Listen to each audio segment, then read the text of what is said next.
Hi everyone, good afternoon, and you're very welcome to our Aware webinar today, our second one for June. So what I'm going to do is just allow people to join, so giving a few moments before we start. So just get comfortable and we'll get going shortly.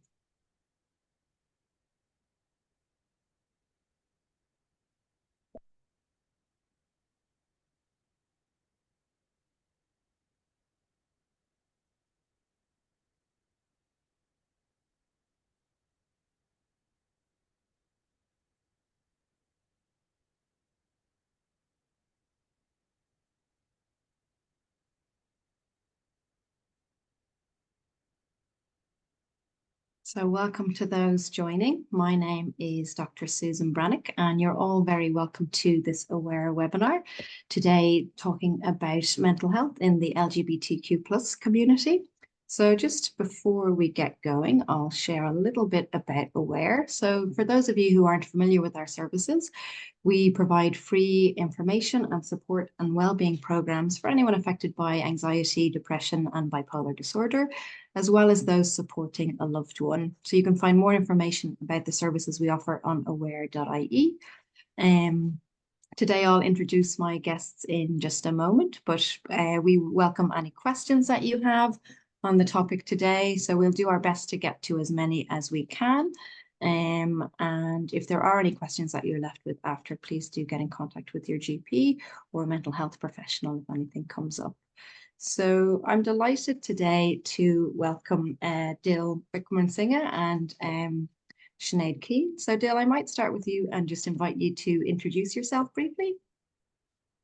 Hello, everybody. Susan, thank you very much for asking me and everybody at Aware for inviting me to be part of this very important conversation. It's a huge privilege. I'm such a huge fan of Aware and everything that you do. In fact, my own mental health story began within accessing the services of Aware. Still remember distinctly how I felt walking into this room and just sitting there with other people going, oh, so I'm not the only one to be feeling this way. This was back in 2006. So I remember accessing the services of Aware in conjunction of accessing the services of 1in4.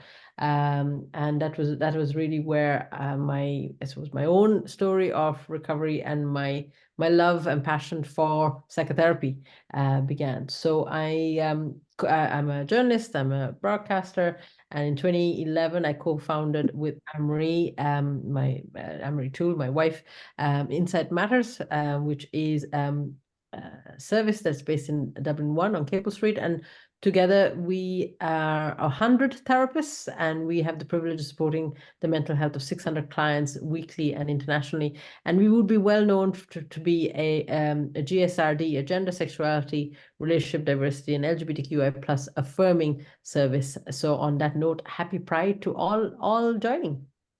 Oh, that's great. Thanks so much, Dylan. You're very, very welcome. Thanks for joining us today.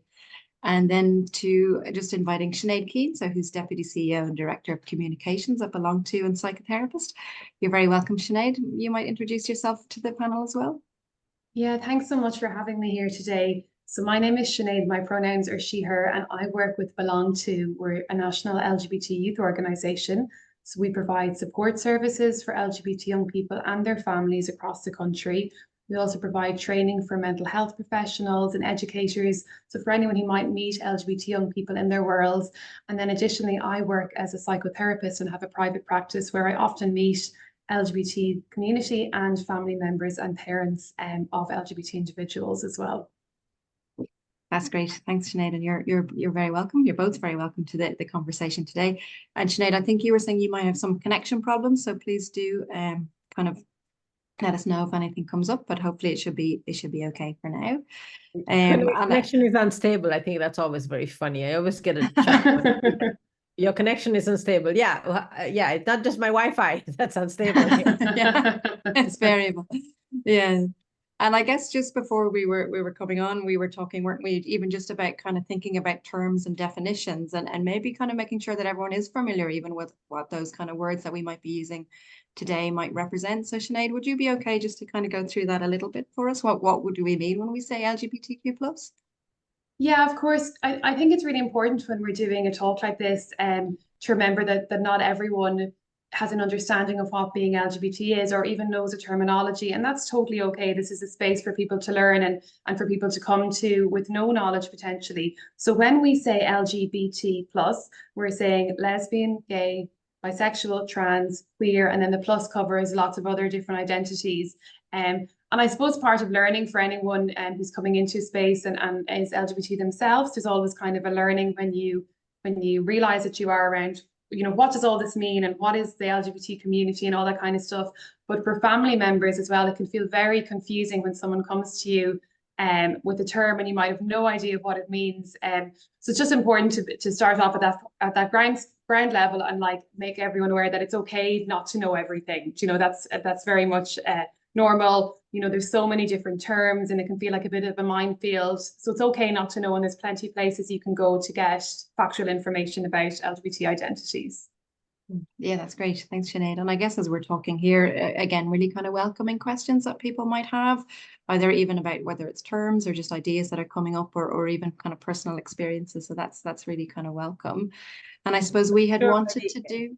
Sure, by the end of this conversation, there'll be a whole new identity and a whole new term that we are aware of. So it's forever evolving. So we got to keep up. Yeah. We get it wrong too, right, Sinead? We get it wrong too, Sinead.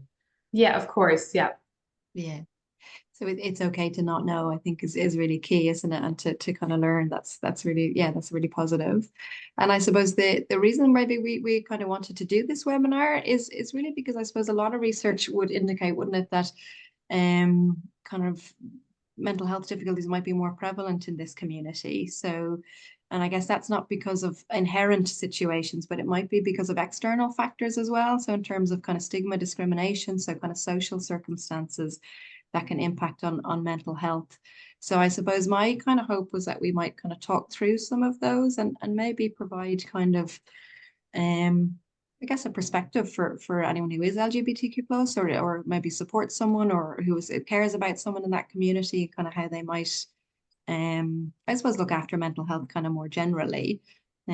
So I think maybe a starting point, I suppose, is sort of thinking about kind of, well, my idea of a starting point is maybe kind of psychological safety, maybe even that process of kind of finding a home, thinking about this as Pride Month and that being quite important for many people, but also maybe not so important for other people.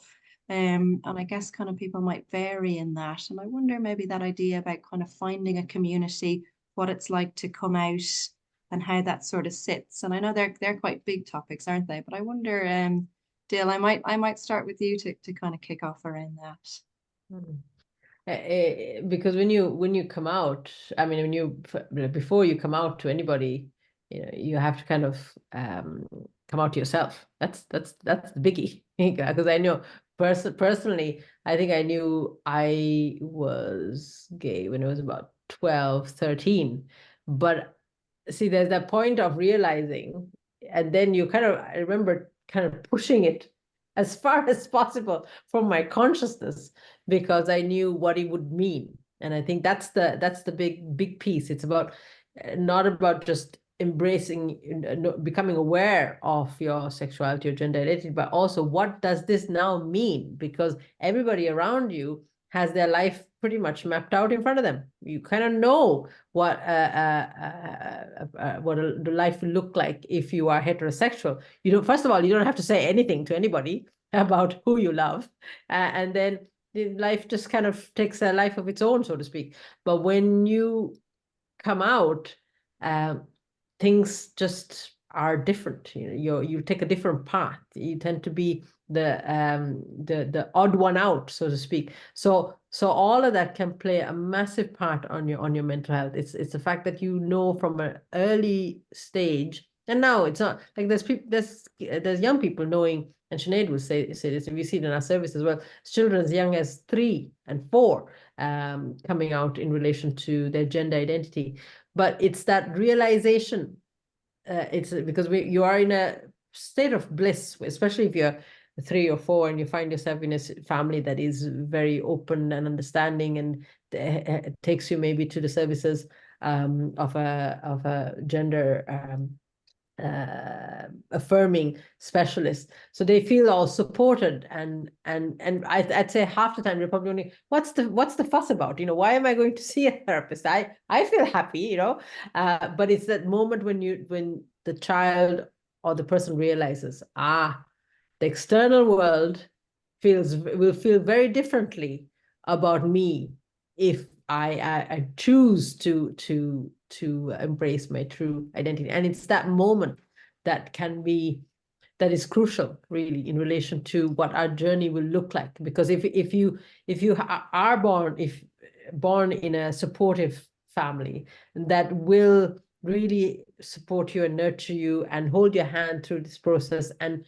put you in contact with all the various services, such as individuality in Belong To, then you can meet other people like you. But sadly, a lot of us are born into families that don't have an awareness, and then when they are made aware, they might not be supportive. So it's like a salmon, swimming upstream.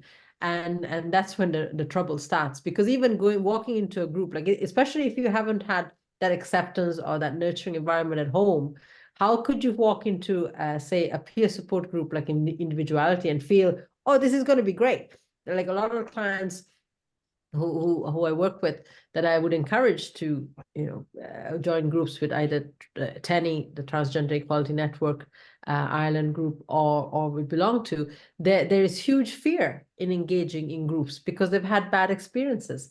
And like, often people say, sure, you'll be grand, just join a group. You'll be grand. No, it's any human being knows how difficult it is to walk into a room of other people. It's quite daunting, and you have to be incredibly brave. And to do that oftentimes on your own without that support, it's like, climbing a mountain. Absolutely. I guess there's a lot in what you just said there, Dil, and in a sense of kind of, as you say, kind of maybe coming out to yourself first. And for many people, that can be a quite a long process, in a sense, even before you get to the point of coming out to other people, as you say, and then how you might internalize those responses. But it's a key kind of meaning point, isn't it? What it means to you. And as you said, the outside world may see things differently. I guess, is that, yeah. And it's a thing, is because shameless plug, I present a program on FM 104 called Come In, because in the psychotherapy field now, I've just finished my sexology course with Pink Therapies in the UK. And the concept is we're trying to move from coming out to coming in.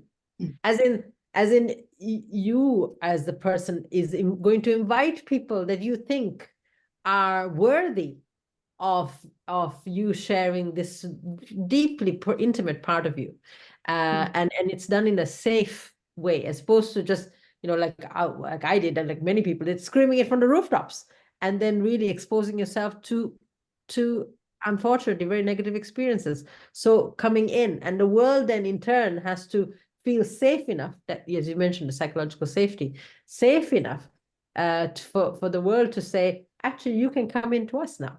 As opposed to leaving it on the person who's the LGBTQ plus to be the activist, the trailblazer, the one who's constantly having to fight their own corner. It's exhausting, and it's very unfair, and has a huge drain to our resources. Yeah.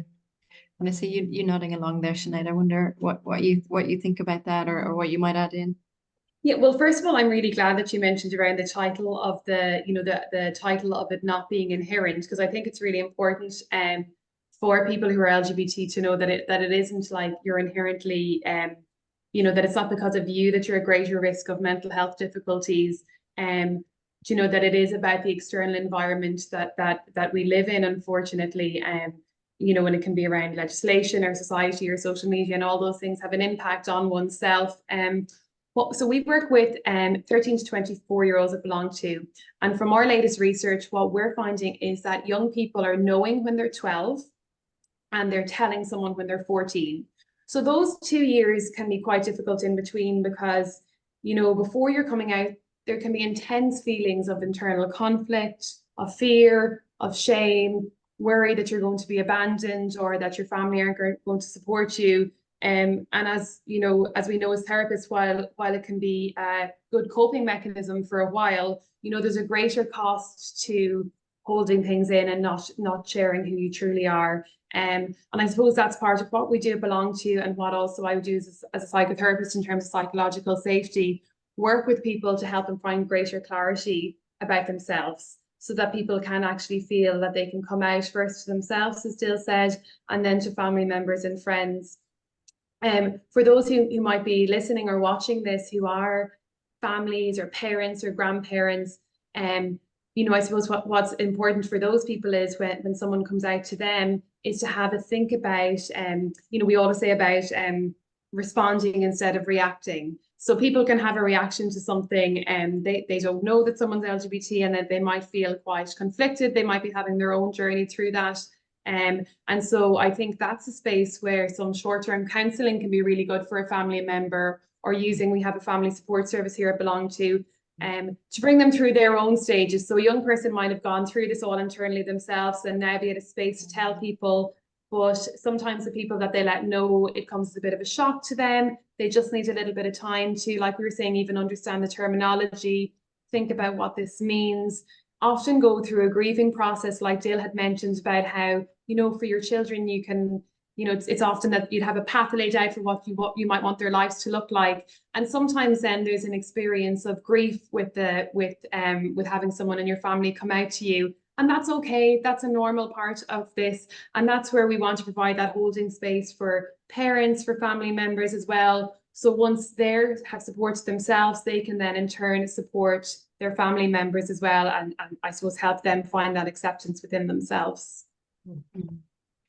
I guess that can be a process, as you say, can't it? And it's really normalizing that that's okay to kind of go through a whole range of responses in that. Yeah.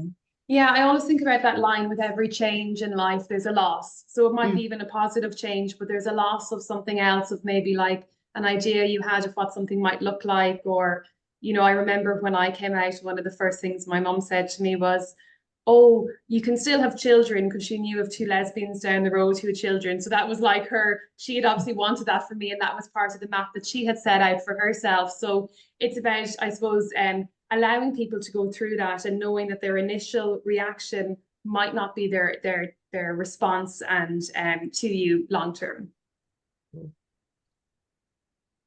There's a flexibility in it, isn't there? And maybe a kind of, I don't want to say a humanness, but maybe a sort of a kind of that, there's a kind of range of what we might think and feel about it. And your kind of mum having that benchmark as that being the key thing, and for someone else it might be something quite different.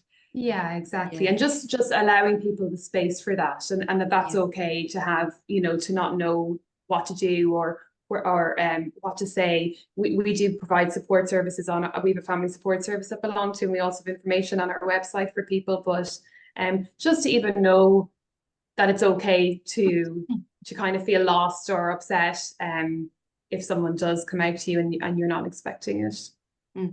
Yeah.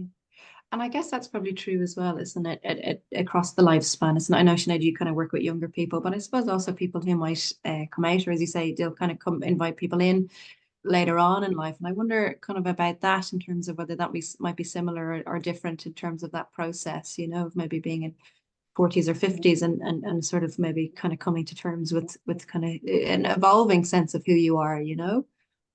There's a lot of loss in that, because you as a person coming out, or, you know, realizing that you're different in relation to sexuality and gender identity, there is a loss in that as well, because you know that your life is going to be challenging. It's going to be challenging, like it or not. And coming out, it doesn't mean that you only do it once. You'll have to keep doing it forever. It's just one of those things. It's like I always think my surname is so long. I'm forever destined to, whenever I tell someone my name, I have to spell it out, and I always have to apologize. I'm sorry, it's really long, you know. So the same thing. It's like, yeah, this is who I am, and you know, it's just, so there's a loss that forever, in every situation the person finds themselves, they're always going to be either different, or there's going to be misconceptions. They'll have to come out, and that can be very, very difficult for a person, because even recently, when I became a parent, it was the funniest thing. Like, there I am, looking the way I look. I'm pretty much, I feel I wear my sexuality and my gender fluidity on my sleeve, in my ties and everything. And just because I'm holding the hand of my 2 children walking down the street, that will make people think I'm straight. Like, what? Yeah, I think that's the funniest thing. But yeah, so there's the element of loss constantly. And then interesting, as you go through different stages in life, there's it's interesting. I've turned 50, so I'm very interested in this stage in life in relation to members of our community, because getting older, for the longest time, I feel that the LGBT people, when they think of the LGBTQ community, they think of young people. And of course, there's young people, and also there's middle-aged people, and there's aging LGBTQ people as well. And what does that look like? And what are the services available for people who are thinking of retiring or thinking of, there's been wonderful conversations around death. There's been a number of death cafes being run in Outhouse to talk about things like palliative care, things like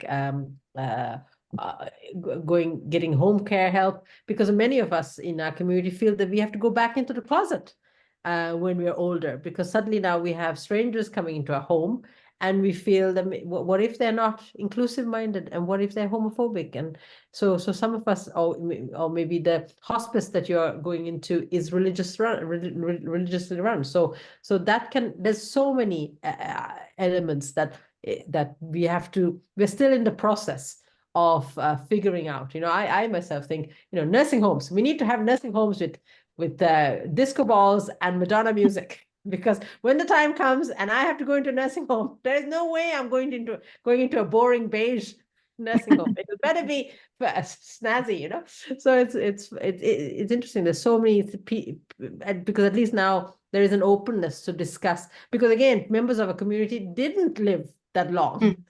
So there is that piece as well, that maybe many of us thought if we got to 30 or 40 or 50 wasn't that a great day. But now, because of society being in many respects safer and more progressive, and services being more available, that we are able to live a fuller life. And there's still statistics that are very worrying.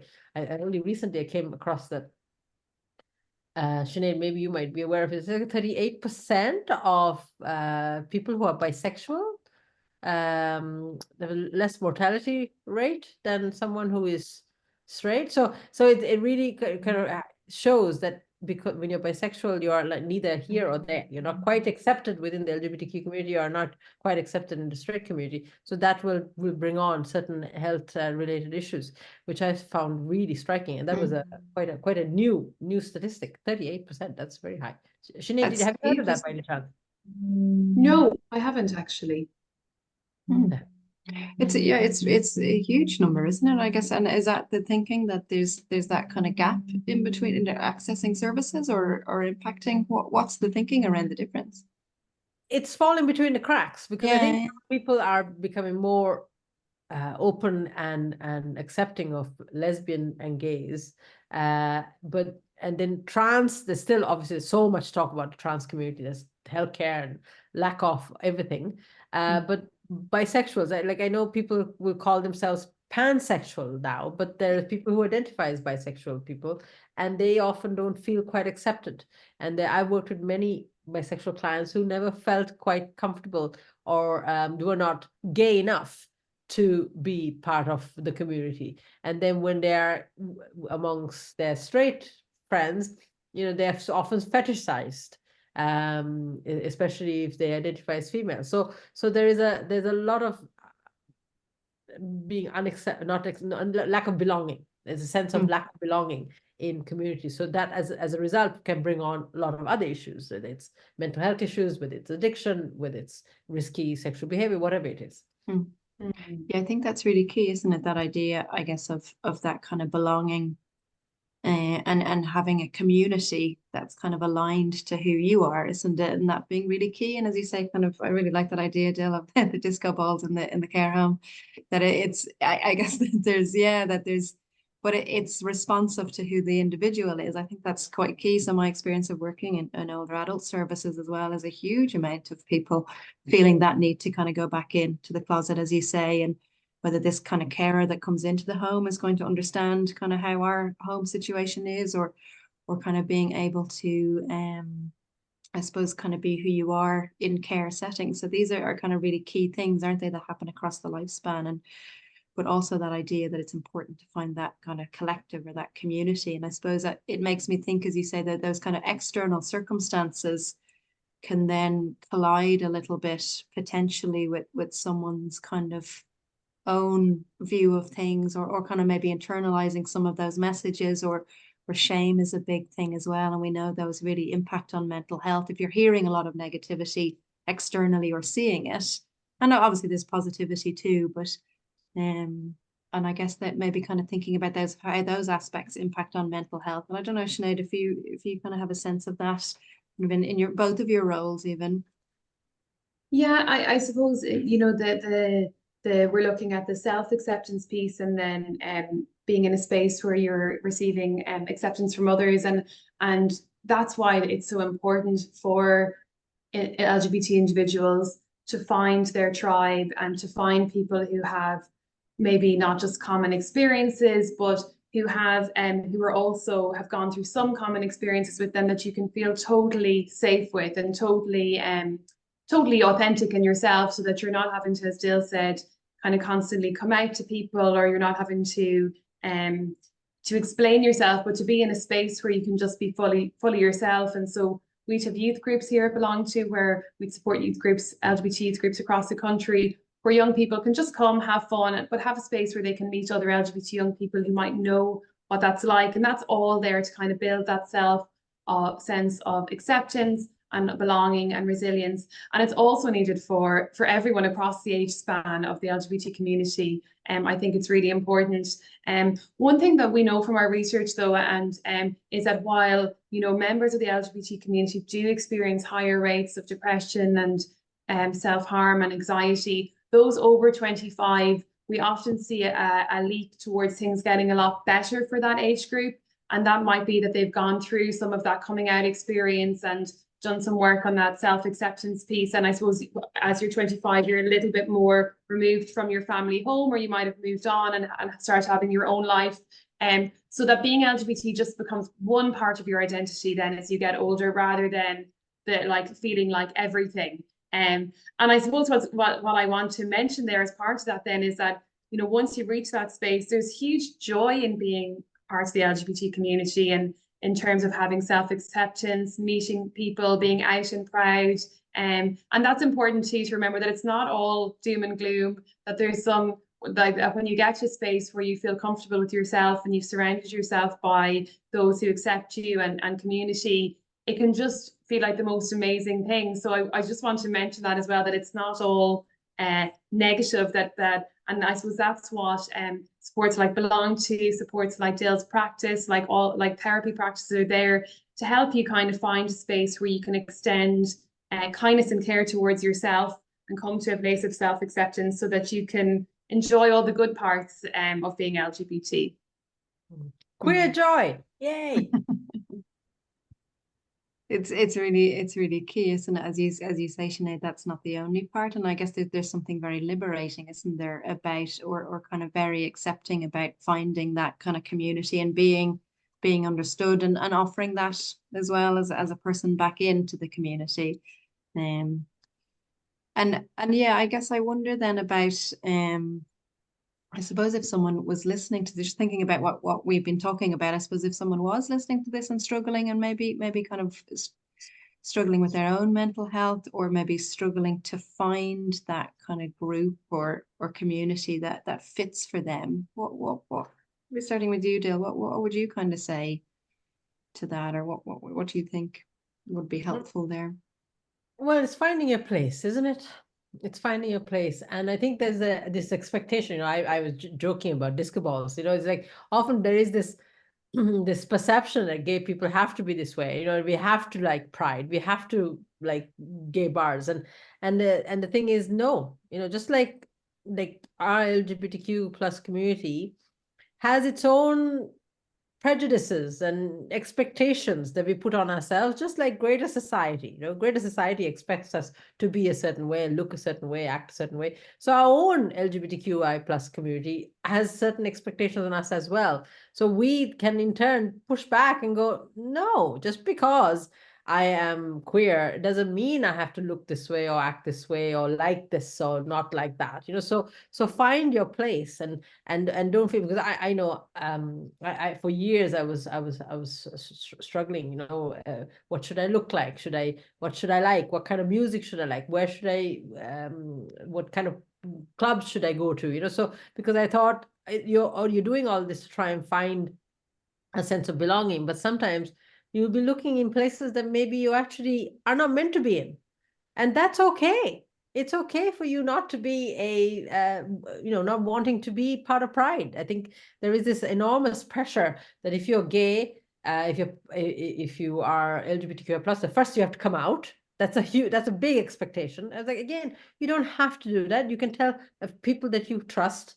But for the longest time, I think there was a lot of expectation that the more of us come out, the more likelihood that society will change because we become more visible. And I suppose that was fair enough back then, but now I don't think we need to do that anymore. We shouldn't expect people to come out if they're not ready. And I work with a lot of clients who come from, have conflicting parts of their identity. So they have, they could be gay and they could be Muslim, or they could be gay or come from some other conservative ethnicity. And they're often conflicted, going, I don't know which part I should be, because one says I need to put one down and the other one says I should put the other one up. So whichever. So try and accept yourself however you are. And don't feel you have to conform when you come into the community, and really create a life that this is the thing that for me is like so important. This goes across the board. It doesn't matter what sexuality you are, what gender you are, and what relationship you subscribe to. Create a life that is really firmly centered around your needs. That has to be the way to create a happier, fuller life, is creating a life that is around your needs, not the needs of the community that you are looking for acceptance from, or the society that you're living in. Your life has to be firmly rooted in your needs and who you are. Yeah, it's a really good point, isn't it? It's, your needs kind of need to center first, don't they? And then the rest maybe follows. I see you nodding there, Sinead, too. Yeah, and I just thinking what Dil was saying is so true, and extends to everyone, whether they're LGBT or not, in order to actually live, an authentic life, where you find, where you're centering yourself first. But I suppose from a very practical point of view, in terms of finding that community, there's so many different groups and spaces all over Ireland, with a whole range of interests and hobbies. We have Outhouse, or LGBT Centre here in Dublin, that run all sorts of groups, from book clubs to cinema nights to day trips. And then we have LGBT groups all around the country. So there's a publication called GCN, which is Gay Community News, and they have a website, and I think that can be a really helpful resource for someone. It's often somewhere I'd send some of my clients who've no idea that this kind of world exists, because they've just never they've never dipped their toe in it, or they've never experienced it before. So just, it can be really helpful to see all the different resources that are available. And then it's up to you to decide if that's something you want to do or not, or if it feels comfortable or not. As Dil was saying, it can be really scary to walk into a space. I know in Belong To, when we used to have our youth groups here in our Dublin City Centre office, we don't anymore, but sometimes we'd see young people walking up and down outside the window, trying to gather the courage to be able to walk in the door. So it's the same for accessing any kind of those spaces. It's very scary initially, and it can take a lot of courage to get there. And I suppose that's where therapy can come in, as a space for people who, when they're going through this process of change, to have a space to be supported in their change, and in helping them, kind of figure out who they are, and also help equip them with the kind of courage to be able to access some of those additional supports. So, you don't have to, realize you've come out and suddenly join every group or force yourself to go. You can have that kind of one-on-one space for support along your journey through a therapeutic space as well. Yeah. Yeah. And I guess that might change over time as well. People's kind of membership of different things might change around kind of different age group and needs. And I guess all the lifespan things that happen along the way, it's not being fixed around that maybe. If I can add to that, actually, because our identity is constantly evolving. Yeah. To speak, we in therapy, we talk about how, when the client and therapist come together, at the end of the 50 minutes, we are changed by the very action of sharing space. We become we are changed by that time. So we are constantly evolving, and within the community as well, as we individuals are evolving, you need to constantly be open to know that your identity can change. And if your identity changes, you need to go with it. Like for me personally, out of the blue, a year and a half ago, my Marie came to me and said, "Do you fancy being polyamorous?" And I was like, "What? Sorry? We've been monogamous for 14 years and we have 2 kids? Sorry, how?" But it meant a lot to her. It meant a lot to her. And I realized that this was something that really mattered to her. So I was like, okay, let's explore it. And I remember the shame, all the shame that I thought I had dealt with suddenly all came up, because I realized in many ways I was I sought safety in monogamy because I was going to be a good, respectable lesbian. I was going to get married and have kids. So it's interesting how now we've evolved, and she has her own partner and I have my own partner who has 2 kids. So now I have four kids. Good grief. I'm collecting them as I go. But it's the realization that just coming out doesn't mean that you're going to be this for the rest of your life. You're constantly evolving, and that goes for everybody. Not just people in the LGBTQI plus community. We're constantly evolving, and we have to allow those parts of us that when they emerge to be compassionate and go, okay, this is something that is part of me, and I need to tend to it and not push it down.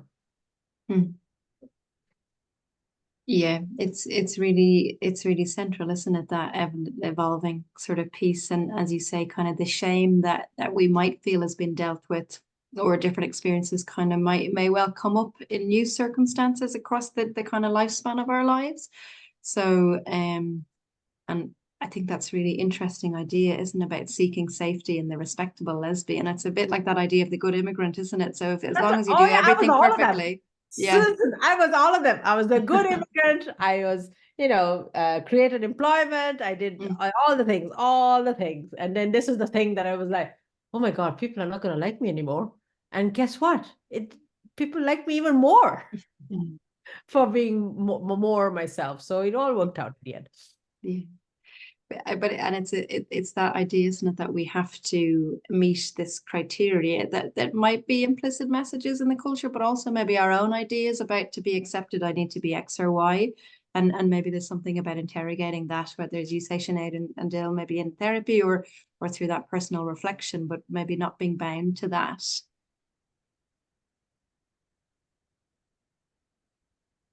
I wonder about that, Sinead, in terms of those sort of ideas. You look like you were going to say something there earlier. Oh, sorry, the connection just broke up a little bit there, Susan. Do you mind repeating that? Oh, yeah, no problem. I was just saying, I guess just being bound to certain expectations that we might have in terms of, if you're X or Y, then maybe that'll kind of lead to acceptance, and I guess it's sort of coming back to that self-acceptance, maybe, in a sense, and kind of letting go of some of those ideas that we should be a certain way to fit in, and I guess that's maybe, it can be very relevant for young people, but might flare up again over the lifespan. Yeah, exactly. So I suppose if you're looking at that research that we did recently and thinking that a 12-year-old who could be in 6th class, for example, is starting to, which makes sense, that's when people start realizing, they start being attracted to people, that they realize that they might not be straight and that they might be a member of the LGBT community, to think about what that might be like, some of that confusion and inner turmoil, based on what society looks like to them, if they are kind of surrounded by people who are mums and dads, and don't have many examples of LGBT visibility in their life or don't know anyone who's a member of the LGBT community, that can bring with it a lot of confusion around and I guess rather than acceptance, a denial of yourself and can bring people to places of kind of disconnecting from their feelings or from who they really are. And that coming with that kind of coming out process, then a lot of that can be relieved for people. And as Dil said, I suppose it's not just, you know, we would never recommend that someone comes out without feeling like they're safe to do so. It's kind of the number one thing to make sure that you feel really safe with whoever you're going to share that with. So like physically safe as well. And there's loads of different ways that people can choose to come out. You know, some of my clients might write a letter to a family member and leave it with them so that they have time to come to terms with what's being shared with them and then go back and have a conversation. Or you could let another family member know and ask them to pass on that information. And that's all around just making sure that, you know, even when you've come to your self-acceptance, you know, many of us look to our family members, especially when you're young, to your parents for love and acceptance and validation. And it's around making sure that you have support mechanisms in place, that if that doesn't come from them initially, that you have other places to go for support as well.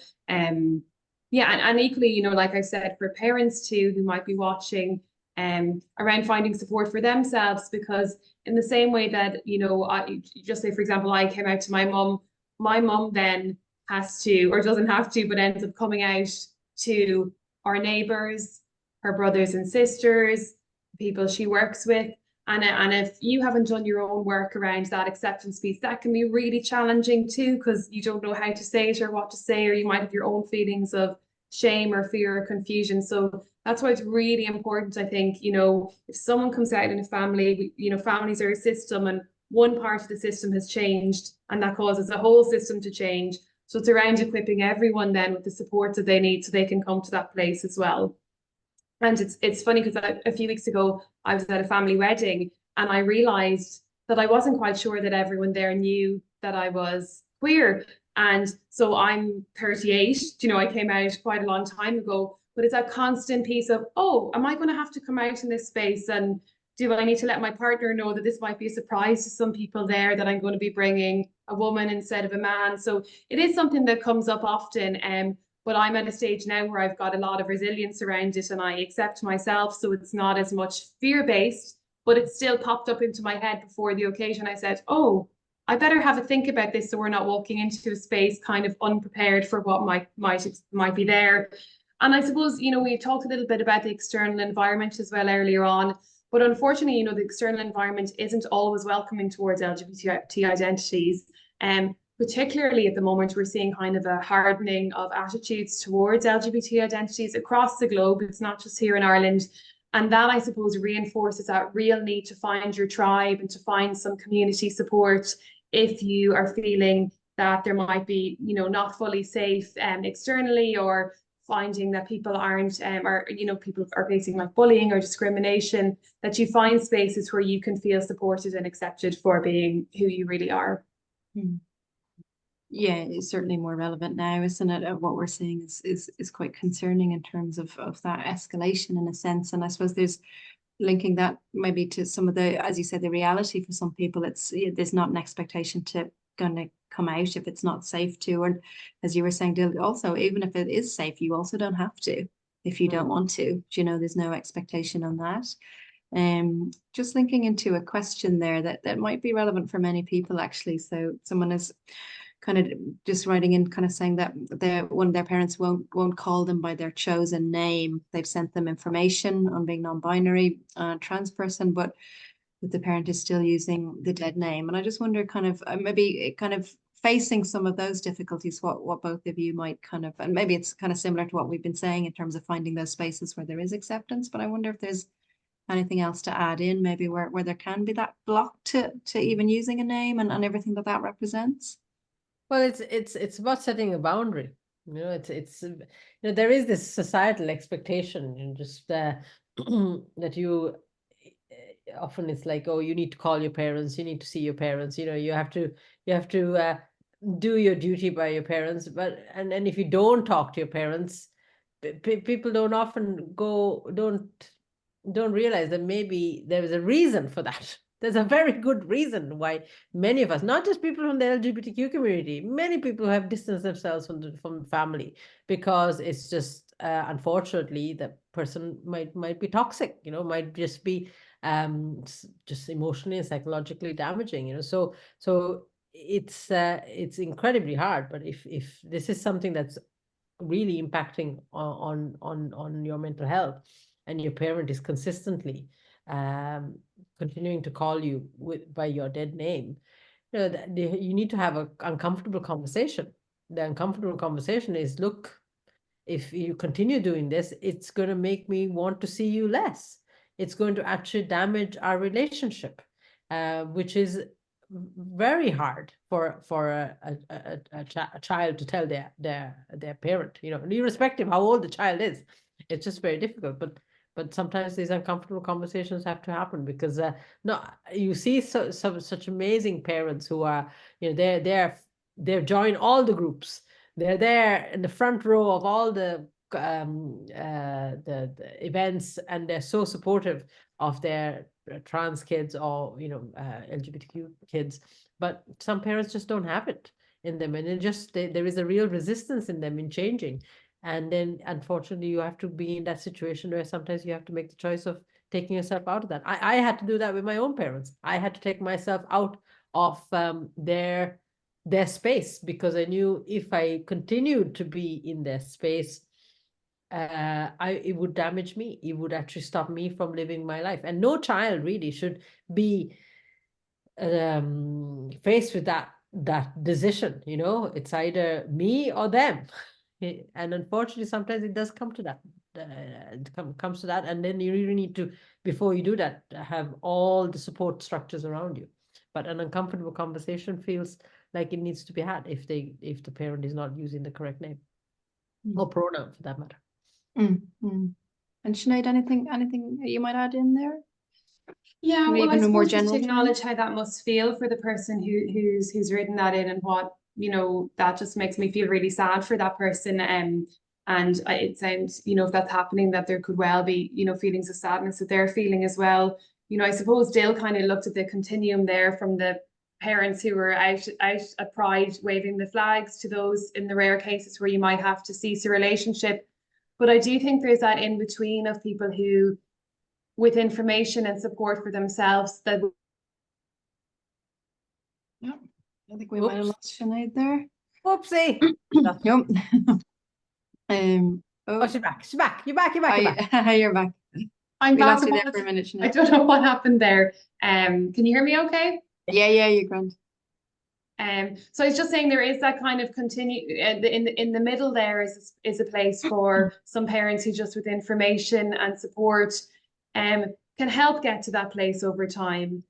So I'd really, if this person wants to get in touch with our family support service and see if that's something that maybe their parents might be opening to talking to our family support worker. It's a free service, it's confidential. They might not be there yet, but even for them to know that that's available to their parents, it might give their mum or dad that kind of support and information that they need to be able to have the conversations with this person. Yeah, no, that's great. Thank you. Because I guess that's what we've been saying throughout this conversation, in the sense that there is a lot of different supports that are available to people, in terms of kind of based on what you might need. I suppose it's finding the one that's going to be the best fit for the timing and for you personally. And I guess was thinking about a bit of an overview of what we've been talking about today. And people are going to face lots of different challenges, aren't they? There's another question that's coming in about supporting someone who might be facing multiple stigmas. So maybe identifying as gay, maybe in addiction, coming from prison. So I guess that's the kind of intersectionality, isn't there? That kind of complexity of life. I don't know how you might respond to that, Dil. I'm the poster child for intersectionality. I mean, come on. I keep adding identities as I go on. Yeah, no, it's incredibly hard. And it's just that thankfully now I feel there's a bit more awareness about intersectionality. Like I see the word even being used more outside of the academic world, and even it's so slowly making its way into the corporate world as well. but it's that unique set of barriers, depending on the different marginalized identities that you have. And I think the services, I know for a fact belong to are incredibly progressive that way, but there's so many other services that are state-run services that are not aware, or they're just barely getting their head around the gay thing. But then if you get the gay migrant addiction, there's so many elements of it, and it's just making them aware that services really have to be person-centered. I mean, as therapists, we know the importance of person-centered, but often services are made not in a person-centered way. It's more like, okay, what's more convenient? How can we roll this out as quickly as possible with the minimal amount of resources? But unfortunately, that doesn't work like that, because especially if you have someone who's just out of prison service who is in addiction and is gay, then they're going to need very, very specialized care. And like even prison service, I mean, the stigma of that still, like in Ireland, you still need a criminal record. It's going to haunt you for life. It's shocking that that's still the case in Ireland. And I guess I think it's worth. I was just going to say, because we've been focusing a lot on young people within, that's a context from where I'm coming from, but there is the organisation LGBT Ireland who provides supports for adults and would have a lot of different groups for people who have different needs. So that might be a resource for people to have a look at as well about that piece, and see what kind of supports are there for people who are over 25 in Ireland and who might have different needs. And they have different supports across the country, including a free helpline as well. Oh, that's great. Yeah, so maybe we can add links into some of those resources after this session. And it just makes me think about kind of choosing a therapist. And I suppose people talk about this a lot, don't they, in terms of it's tricky for someone who's not familiar with this world, but I suppose it's how you might choose a therapist. Do they need to be LGBT? Do they not? And I guess that's quite an individual thing, isn't it? And I suppose if someone was, because we know there's the kind of community services, so Sinead does kind of belong to the younger people in LGBT Ireland. So there's different kind of group things, and our GP and mental health services generally. But if you were in the kind of looking for somebody, I wonder what either of you might kind of suggest in general terms. Well, one thing for sure, we still have to ban conversion therapy in Ireland. That has to be said, because it's still not. I know there's legislation going through, but it's still not banned. And unfortunately, as a result, there's people who are maybe making themselves out to be as gender and sexuality affirming therapists when they're actually not. So that needs to be mentioned. And then genuinely, I've just finished. I feel I only finished my core training 3 years ago, and the training I did, which is in a very good college, DBS, we spent 2 hours talking about sexuality and gender in a 4-year degree. So the shocking reality is most people who are trained psychotherapists in Ireland will walk out of that college thinking that they can work with anybody, because they're told by their college, you can work with anybody except for people who are in active addiction and children, right? So by all, the best intentions in the world, but there are therapists out there who will think that they can work with the LGBTQI plus community. But it's only after myself, I just finished the Pink Therapy course, which is like 40 years UK-based LGBTQI plus affirming therapy. I've just realized just how ill-equipped you are. Just because you're a member of the community yourself doesn't make you automatically equipped to work as a psychotherapist in a gender and sexuality affirming way. So it's really important, if you're looking for a therapist, look for a therapist who has either done Pink Therapy training or have done some element of training that has given them the skills. Because when you belong to, for me, generally go to somewhere like Belong To or LGBT Ireland or Outhouse, and then they will refer you to therapists, because there's, I think, too many therapists out there who just, on their website they put up an article saying, oh, I work with the LGBTQ community, but you don't know for sure, because again, it's an unregulated industry as well. So there's a lot of things. So I think going to a service that is already working in the community by members of the community, and then get a referral from them, and then take it from there. Yeah, that's helpful. And if that is your preference in terms of finding someone, as you say, there's even maybe if a therapist who is in the community may also not completely understand everything. So maybe it's where we started off in the beginning. So it's okay not to know, but as you say, there's a kind of a shared kind of learning in that. But as you say, maybe kind of reputable organizations that might be able to signpost to different therapy centers or therapists. Yeah.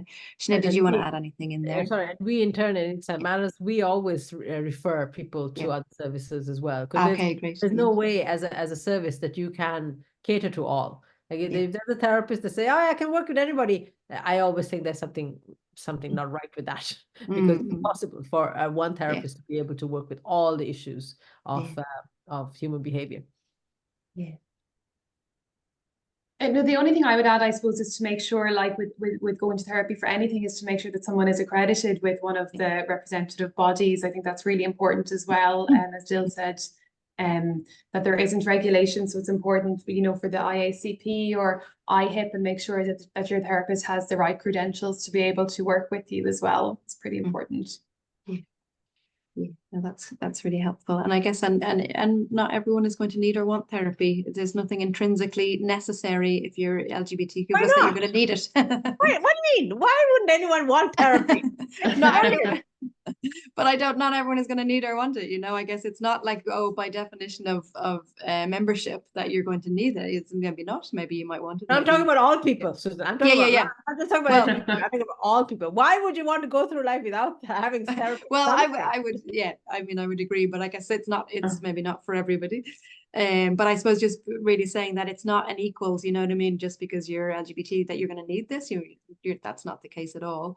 And I suppose going back to what you were saying there earlier, Sinead, there's so much positivity in this, in finding those tribes, being part of community and living that more authentic self. That's kind of maybe self-accepting and kind of more celebratory in a sense. So, and there's just one last question that came in that I think is probably really relevant a lot of the time in terms of resources outside Dublin. So I think GCN have quite good listings, don't they, in terms of all the kind of more the more national kind of groups and services. So I'd really kind of suggest kind of looking there as well. And as I said, we'll kind of put some links to the attendees for different kind of resources after the webinar. We've sort of run out of time for today, and I know we've kind of given a bit of a very kind of generic kind of overview, which I hope has been sort of helpful for people. And I'm really grateful to you, Dil, and to Sinead for joining today. It's a really interesting kind of helpful conversation. And I suppose before we wrap it up, maybe if I was to ask you both briefly to kind of say maybe in one sentence or two, kind of what's the most important thing that you would want someone listening to take away with them from our conversation today? If I start with you, Dil, maybe. The most important thing, it's your sexuality and your gender identity is just part of your identity.